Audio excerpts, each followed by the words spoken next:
Um, Cred că îți amintești că motivul principal pentru care am venit la tine era legat de o relație peste care nu reușeam să trec sau nu reușeam să înțeleg de ce încă sunt acolo, deși sunt o persoană atât de rațională și de obicei când ceva nu funcționează găsesc o soluție sau merg mai departe.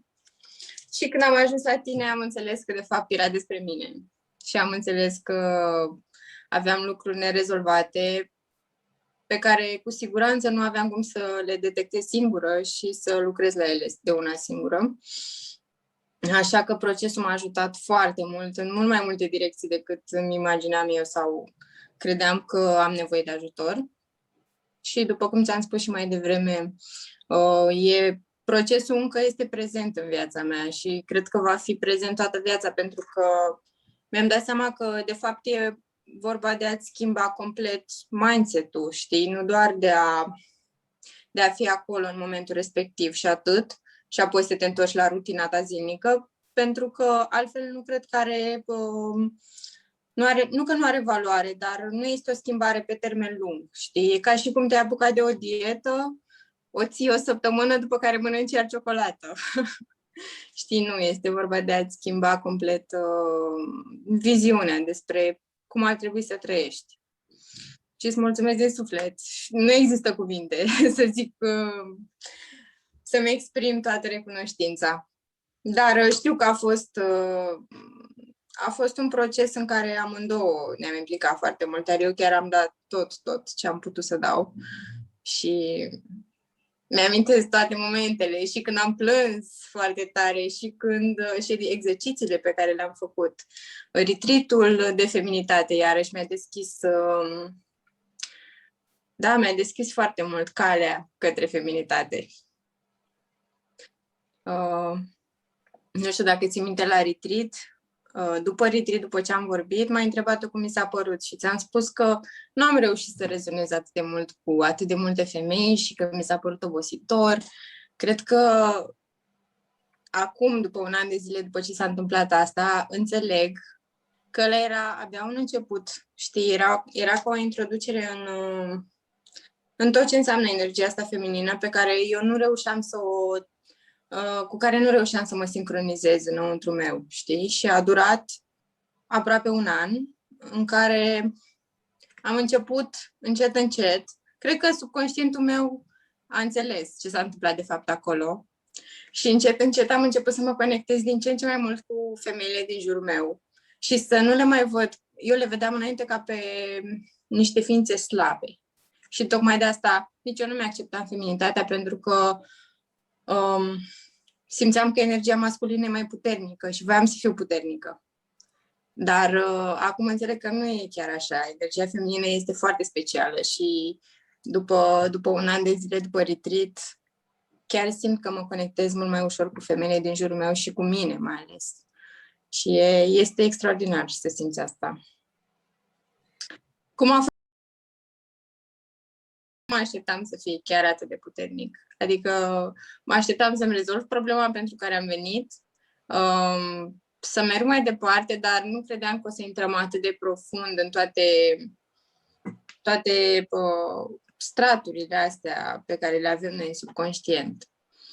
Și am ajuns să mă înconjur de oameni foarte frumoși în jurul meu și să selectez mult mai bine oamenii cu care îmi petrec timpul sau activitățile pe care le am și să-mi consult mai mult corpul, știi, să mă întreb, am nevoie de asta, îmi doresc chestia asta sau nu.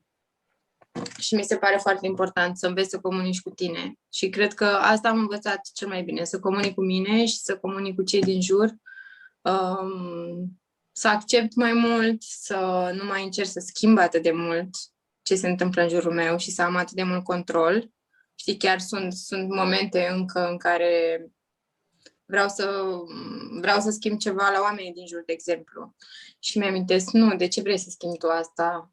Trebuie să îi accepti așa cum sunt, știi? Și trebuie să înveți să iubești așa cum sunt și cu defecte, mă rog, lucrurile care îți plac mai puțin. Mă bucur foarte mult când întâlnesc cu oameni care sunt deschiși să vină la terapie și eu recomand tuturor să vină la terapie. Toți oamenii pe care îi simt că au nevoie, îi trimit la tine, știi asta, că am trimis foarte mulți oameni la tine. Și da, feedback-ul a fost foarte bun. Cu mare drag, meriți din tot sufletul recomandarea asta. Eu chiar știi că lucrez cu foarte multe branduri, lucrez cu mulți oameni pe care îi recomand în online, dar nu știu, aici e ceva special. În primul rând, între noi este o legătură ca între două femei care au de învățat una de la alta, eu așa simt, știi, că ai puterea să faci chestia asta și să lucrezi cu atâția oameni și să îmi dau seama că este copleșitor, probabil, în unele momente.